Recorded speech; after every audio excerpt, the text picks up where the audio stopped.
The deepest loneliness in old age is rarely a sudden burden. It's a slow internal erosion, not of external circumstances, but of personal dignity, a consequence of habitually forgiving actions that systematically dismantle self-respect. This often unacknowledged truth reveals that true love, especially in later life, is fundamentally built on mutual, unshakable respect, not endless self-sacrifice. Parenting, particularly as children mature, demands establishing vital boundaries. When boundless parental kindness morphs into a solitary, undignified old age, the answer lies not in inadequate parenting, but in excessive forgiveness. Too often, a firm no was withheld, and the belief that a child will understand later proved to be a growing void. Love devoid of dignity inevitably transforms into powerlessness. A parent who forgives everything risks transitioning from respected authority to a mere resource.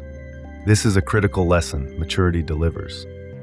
Today, we will systematically examine the specific actions whose forgiveness inevitably erodes a parent's dignity and undermines the very foundation of genuine, healthy love. One of the most insidious precursors to this internal decline is public humiliation. This occurs when an adult child openly disregards a parent's authority in front of others. It manifests as a cutting, dismissive remark, a condescending joke, a direct accusation, or an overtly arrogant tone. Often masked as harmless humor, it invariably betrays a chilling contempt. A child who permits such public displays demonstrates not only emotional and social immaturity, but a more dangerous symptom. The internal barrier of reverence and gratitude toward those who gave them life has already fractured. Parents, especially in later years, frequently rationalize these incidents. They're just tired. They're going through a rough patch. Their nerves are frayed. Yet beneath these justifications lies a severe erosion, a gradual, irreversible loss of respect. By forgiving such an incident once, you inadvertently grant tacit permission for future similar treatment. This is acceptable with me. A single allowance opens the door to repetition, which then becomes systematic. Over time, these outbursts, initially perceived as exceptions, normalize and become deeply woven into daily interactions. Critically, for individuals over 50, these incidents extend beyond the immediate family circle. Neighbors, longtime friends, and even grandchildren become unwitting witnesses to elders being put in their place. The damage transcends emotional pain. It devastates at a physiological level. The stress induced by public humiliation triggers the release of cortisol and other stress hormones, which, in older age, profoundly harm the cardiovascular system, increasing risks of hypertension and arrhythmias. This not only shatters self-esteem, but also dismantles the social image and authority cultivated over decades. Humiliated publicly, a parent loses standing not only within the family hierarchy, but also in their internal sense of self-worth. A tormenting doubt emerges. Perhaps I truly deserve this treatment. This marks the beginning of an internal breakdown that is difficult to repair. Self-respect dwindles, remnants of past authority evaporate, and the child, meeting no resistance, escalates their disdain. In an atmosphere permeated by overt or subtle contempt, genuine warmth or sincere trust cannot survive. Only formality remains, a hollow shell of a relationship. A later life lived within such formalities is the coldest and most unbearably lonely existence. This is why public humiliation must never be forgiven. It is not merely a mistake or a lapse in behavior. It is an assault on an invisible yet absolute boundary beyond which respect perishes. If you wish to preserve your mental equilibrium, your internal integrity, and crucially your physical health, this destructive process must be halted. Not through shouting or retaliatory insults, but through inner fortitude and a clear recognition of your inherent worth. You possess an inalienable right to respect, always. Next, many parents painfully observe their adult children gradually withdrawing. Calls become rarer, interest in their lives and well-being diminishes, and the simple yet vital question, "How are you?" is heard less and less frequently. This estrangement is not always accompanied by open arguments or conflicts. Sometimes it manifests almost silently, in subtle nuances and barely perceptible inflections. However, the pain of this silent disregard wounds no less deeply than a direct, open insult, exerting a devastating impact on the psyche. Again, parents find comforting justifications. They're so busy with work. They have young children. They don't have time for us. young people live at a different pace. But the line between objective busyness and outright indifference is exceptionally thin. Failing to recognize when this line is crossed can lead to the bitter discovery that you have become merely a faceless background in your children's lives. Those who once absolutely required your unconditional support now live as if your presence in their world barely exists. Calls are reduced to ritualistic holiday greetings, and visits become rare, by the way, drop-ins, as if you are just an item on their daily schedule. Crucially, requests for help from them typically do not cease. You are remembered when grandchildren need babysitting, unexpected expenses arise, or money is needed until payday. Yet when you require help, particularly emotional support, a deep, agonizing silence ensues. This is not a series of unfortunate circumstances. This is a formed attitude, an attitude cultivated by your silent acquiescence to this state of affairs. By forgiving such disregard, a parent tacitly communicates, "My needs are not important, I can be overlooked." Consequently, the vital spiritual connection between generations thins to a critical degree and eventually breaks, replaced by a polite but soulless emptiness. To a child, a parent gradually becomes like an old, rarely opened photo album, valued as a part of history, but its pages are viewed less and less frequently. The further this estrangement progresses, the sharper the sense of internal emptiness and loneliness, because true intimacy and warmth in relationships reside in simple but sincere words. How was your day? How are you feeling? When these words and this genuine interest are absent, everything else loses its weight and significance. To forgive emotional disregard is in essence to teach your own child insensitivity and a consumerist attitude. It cultivates in them a stable behavioral model where emotional connection is not a priority. If this becomes a habit, in old age, you will not merely be alone. You will be physically close to those who are distant in spirit. And emotional loneliness, as numerous studies show, is the most tormenting and destructive of all, leading to increased risks of cardiovascular diseases, weakened immune systems, and accelerated cognitive decline in older adults. At first glance, it begins innocently enough. An adult child requests money, until payday, for an important matter, for treatment, for a mortgage. A loving parental heart, of course, is ready to give its last to help. But if such requests for financial assistance become systematic and perfunctory gratitude becomes mere formality, you are no longer dealing with temporary difficulties, but with the formation of a stable consumerist behavior pattern in the child. When an adult begins to view a parent as an unfailing, constantly accessible ATM, they cease to see them as an individual with their own needs, dreams, and financial limitations. They perceive them merely as a resource obligated to generate funds. If a parent continues to silently help, convincing themselves it is their unconditional duty, they embark on a dangerous path of self-devaluation. Financial aid gradually transforms from an act of goodwill into an unquestioning obligation. And should you, having gathered courage, once say a firm no, the response might be resentment, a torrent of unfair accusations of callousness or selfishness, or even a demonstrative cessation of communication. This is precisely the insidious, subtle manipulation, finely interwoven with feelings of love and guilt. But love, deprived of reciprocity, transforms not into sincere affection but into one-sided dependence. When regular financial infusions are not reinforced by genuine gratitude or a real desire for the child to solve their problems independently, you are no longer a parent. You become a sponsor whose function is to provide. To realize this fact in later life, when one's own strength, health, and financial resources diminish with each passing year, is unbearably painful. You give your last to preserve a fragile semblance of peace in the relationship, but you lose something far greater, your dignity and respect. Because those who truly care about you will not build their well-being and comfort on your shoulders. They will actively seek solutions themselves, demonstrating responsibility. And those accustomed only to taking will continue to do so as long as you have something left. To forgive such financial exploitation is to solidify a false, destructive belief in the child's mind. I am owed, and I have the right to take. Consequently, in old age, one can be left not only without necessary support, but also without basic financial security. which for people aged 50, 65 plus is a critically important factor for stability and peace of mind. Those who only learn to take will never learn to give. Even the strongest and most resilient parent becomes vulnerable. Illness, the heavy loss of a loved one, escalating physical infirmity, or simply acute, all-consuming loneliness. It is precisely in these periods of life's trials that the authenticity and depth of human relationships are tested. If, during such a difficult moment, children, citing constant busyness, disappear from radar or cannot find time even for a short, supportive call, this is not merely a manifestation of indifference. It is a clear diagnosis. The emotional, heartfelt connection is severed. Parents, even here, typically try to justify their children. They have work, their own family, they don't have time for me, I don't want to be a burden.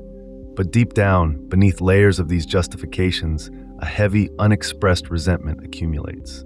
Because being needed and remembered only when something is required of you is devastating for one's psyche and self-esteem. Help in a difficult moment is not a rigid duty or obligation. It is a living, sincere manifestation of love, empathy, and attachment. If children are not quick to offer it when you are truly weak and in need, it means something fundamental broke in your relationship long before this moment. The most terrifying aspect of such a situation is not the absence of physical help, which can sometimes be obtained from other sources, but a profound emotional deafness. It conveys that you are no longer a priority in their lives, that your pain is not significant to them. And this, in turn, suggests that you, in their own old age, will likely not be by their side, because they have learned and accepted a simple, yet destructive formula. The parent must give, I do not. By forgiving such indifference, you are essentially signing yourself up for future loneliness and emotional isolation. The discussion here is not about reproaches or manipulations, but about the necessity of clearly delineating boundaries. A parent is not an eternal superhero, not an inexhaustible resource. They are also a person with their own weaknesses, fears, and needs. When an adult child fails to understand this and the parent silently endures such treatment, the bond between them becomes artificial and formal. It may exist in greeting cards and rare calls, but not in the heart. And in old age, one can find oneself surrounded by photographs, but without a single living, comforting hand nearby, which is one of the heaviest trials for the psyche and physical health of a person in advanced years, intensifying feelings of hopelessness and despair. Every family is more than just blood ties or genetic commonality. It is an entire, unique world with its deep histories, unshakable principles, traditions, and beliefs. Parents transmit to their children not only genes and material possessions, but also an invisible yet powerful worldview. What is good, what is evil, the meaning of existence, what is sacred, and what is unacceptable. If you one day hear from your adult child a dismissive, derogatory remark about your faith, a mockery of your deeply rooted traditions, or a direct accusation of being backward and conservative, this is not merely a harmless generational conflict. It is an alarming symptom of the breakdown of a profound, spiritual connection. When an adult child openly ridicules or devalues what is sacred to you, they are in essence ridiculing and devaluing your soul, your identity. Parents often try to concede, convincing themselves, young people are different now as long as they are happy, or they have their own views. But beneath this concession lies the devaluation of the very foundation of your relationship, the cultural psychological code you transmitted. Children who actively reject and ridicule family values risk eventually losing complete internal, emotional contact with their parents. For if you do not respect what a person lives by, what shapes their worldview and moral principles, you do not respect them as an individual. This applies not only to religious beliefs, but also to foundational views on honesty, integrity, sincerity, respect for elders, and the importance of family ties. If all this is subjected to mockery, and the parent remains silent, failing to establish boundaries, they send the child an unambiguous signal. I don't care that you act this way. And if the parent doesn't care, then the child feels permitted to disregard their inner world and feelings. Thus, the invisible, yet strongest thread, respect based on deep spiritual kinship and shared values, breaks. In old age, when you particularly wish to share your accumulated wisdom and life experience, you may not be heard, because listening will be out of politeness, out of external decorum, not out of sincere reverence and a thirst for knowledge. And politeness without deep respect is essentially emotional emptiness that only intensifies the feeling of isolation. There exists one of the most insidious and destructive forms of psychological abuse that manifests in families. This is when a child, to achieve their goal, systematically leverages a parent's guilt. When they make you feel bad, not good enough, not enough, or perpetually indebted as a parent. This is no longer constructive dialogue, but a dangerous game of submission aimed at suppressing your will. Manipulation can be cleverly disguised as sincere concern or profound disappointment. You don't understand me at all. You are to blame for the life I have now. I suffer because of you. Parents, especially those with high sensitivity and empathy, easily succumb to these emotional jabs. They feel that if they uphold their boundaries, if they say no, they risk losing the child's love and affection. Here, a critically dangerous mechanism activates: self-sacrifice for the sake of receiving some form of acceptance. But this is, in essence, not love, but the fear of being rejected, the fear of losing connection. The manipulator, possessing acute psychological insight, senses this perfectly and begins to act even more subtly. They might demonstratively disappear, take offense at the most minor details, or blackmail with their bad mood or state. And the parent gradually begins to live not out of a sense of love and joy, but out of chronic fear. Just so I don't upset them, just so they don't leave. Thus, imperceptibly but irreversibly, the parent's own personality is destroyed. Their right to be themselves, to have their own opinion and desires, vanishes. By allowing a child to control your emotions through guilt, you unknowingly become an emotional hostage. In old age, this translates into chronic stress, where every word, every action must be meticulously controlled to avoid displeasing them. Respect cannot exist here, only convenience the child has created for themselves at your expense. To forgive such manipulations is to consciously agree that you can be controlled through pain, fear, and a sense of obligation. But true, healthy love is always freedom, not servitude. If a relationship demands that you lose yourself, your identity, and your inner integrity, it is no longer love. It is a toxic dependency that deleteriously affects brain neurochemistry, sustaining chronic tension and increasing the risk of depressive states in older age. Parenting is the unique art of being present for your children, genuinely supporting them, yet never losing yourself, your own individuality. As children grow and become adults, the boundaries in relationships must inevitably shift and transform. The parent, from a figure of educator, gradually evolves into a separate, independent individual with their own unique way of life, interests, and rights. However, many adult children fail to recognize or ignore this critically important moment. They systematically invade the parent's personal space, imposing their opinions on every matter, dictating how to live, how to raise grandchildren, criticizing your home, your friends, your long-standing habits, and even your decisions. The most painful aspect of this situation is that they do so under the guise of sincere, but in reality, destructive care. They come into your home not as guests, but as auditors, checking, evaluating, correcting, giving unsolicited advice. And the parent, often starved for attention and interaction, welcomes even such engagement, and again remains silent, endures, forgives these intrusions. But behind this external compliance lies the loss of the most crucial element: your inalienable right to be yourself, your unique personality. When you are not allowed to make your own, even minor decisions, you are no longer perceived as an equal, as an autonomous adult. You once again become a ward, but no longer of the state or society, but of your own grown children. And they, sensing their imagined superiority and control, lose genuine respect for you. Because true respect is born not from control, not from power, but from sincere recognition of another person's freedom and autonomy. A parent deprived of their personal space, their zone of sovereignty, gradually ceases to be a full-fledged person in the eyes of their children. They transform into an object for correction, for management. To forgive such an invasion is to consciously agree to your own dissolution, to the loss of your identity. First, minor things disappear. your choice of what to read in the evenings or which TV series to watch. Then more significant decisions concerning your lifestyle, finances, or health. And then you yourself begin to seriously doubt whether you even have the right to your own opinion and desires, which leads to the fading of cognitive functions and increased anxiety. Old age is not the final sunset of utility or capacity for active life, and certainly not a time for voluntary servitude or unquestioning submission. Many parents, of course, gladly and sincerely help their children with grandchildren or household chores, finding meaning and joy in this. But when this assistance transforms from an act of goodwill into an unquestioning system, into an obligation, into a tacit and silent, "you must," then a dangerous and destructive submission is born. Adult children begin to perceive the parent not as a person with a right to well-deserved rest, to their own interests and free time, but as a constantly available, free resource. Pick up the child from school, you're home anyway.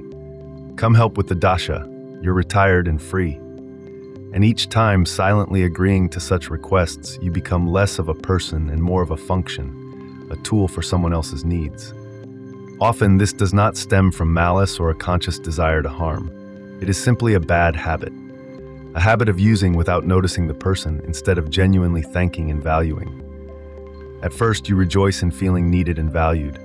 Then comes fatigue, accumulating physical and emotional exhaustion. And at some point the bitter realization dawns that you are no longer living your own life, by your own rules, but someone else's, perpetually on call, without the right to refuse. To forgive this is to affirm such exploitation as the norm, to solidify it in relationships. But is it normal for a person over 60 to be a free replacement for a nanny, gardener, or housekeeper, sacrificing their health and personal time?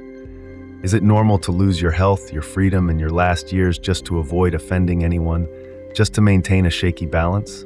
No, it is not normal. This is hidden exploitation under the guise of family ties. If a parent does not establish clear boundaries, does not assert their limits, respect for them inevitably disappears.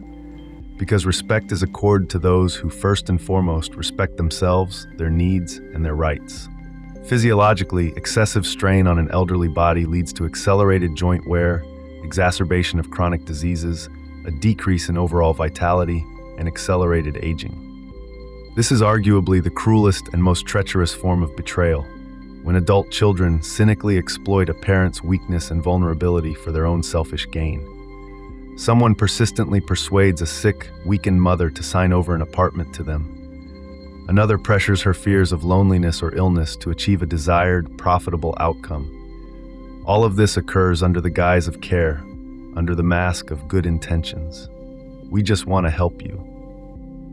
It will be much simpler and more convenient for everyone. We will take care of you. Parents in later life, especially when facing chronic illnesses or cognitive changes, become particularly vulnerable. They find it psychologically difficult to resist pressure and coercion. They are panically afraid of being left completely alone and therefore often give in, not out of genuine trust, but out of an all-consuming fear. But with each such step, with each concession, a part of their dignity, a part of their personality is lost. Because feeling that you are being used, that your pain and weakness are being manipulated at the most vulnerable moment of your life, breaks you from within, destroying the fundamental neural pathways of trust. To forgive this is to acquiesce to being perceived merely as an object, as a tool for achieving someone else's goals. That your weakness, your pain, these are not reasons for protection and support, but merely convenient means to gain control and advantage. If this destructive process is not stopped at an early stage, the consequences can be absolutely irreversible, both legally and psychologically. In old age, it is especially important to feel cherished, truly cared for, not used.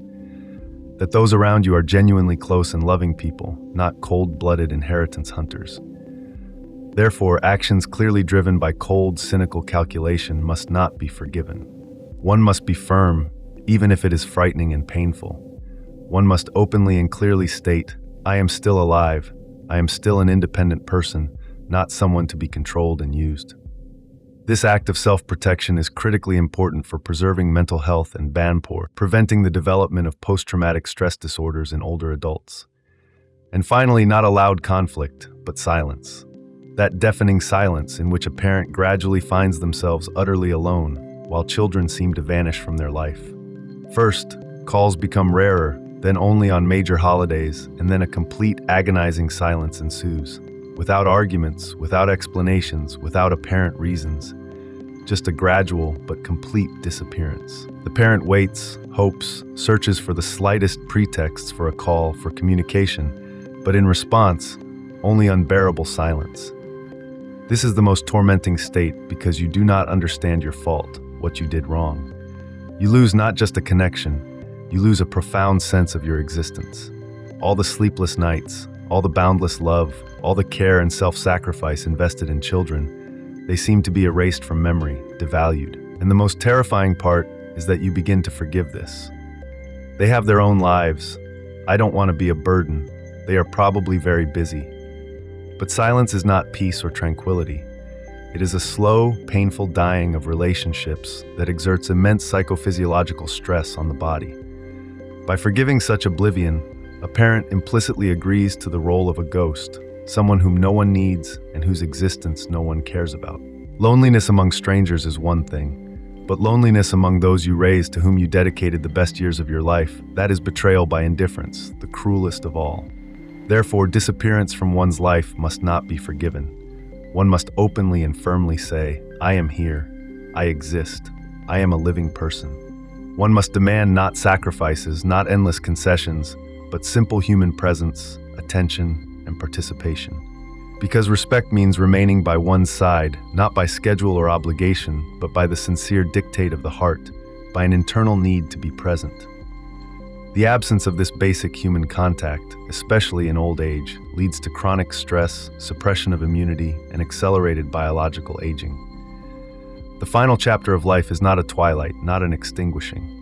On the contrary, it is the most crucial time when it is especially acutely and deeply important to feel that your life had meaning, that the love and effort invested in your children returned not merely as words, but as tangible actions, attention, and care. Respect is not a random gift granted or withheld. It is always a result. It cannot be demanded or begged for, but it can and must be cultivated throughout life.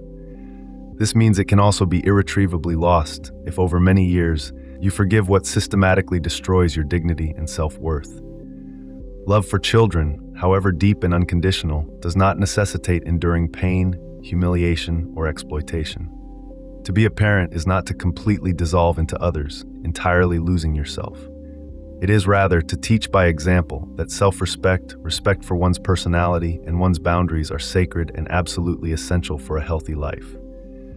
When you allow yourself to be devalued, you, even unintentionally, inadvertently teach this destructive behavior to your own children. And when you utter a calm but firm, unequivocal no, you restore not only your personal boundaries and your dignity, but also bring light, sincerity, and authenticity back into your relationships. If you wish to remain loved, be yourself. Do not sacrifice your identity. If you wish to remain respected, be honest, first and foremost, with yourself and your needs. And most importantly, never disappear from your own life, even for those you love immensely and with all your heart. Your well-being and self-worth are the foundation upon which healthy relationships are built.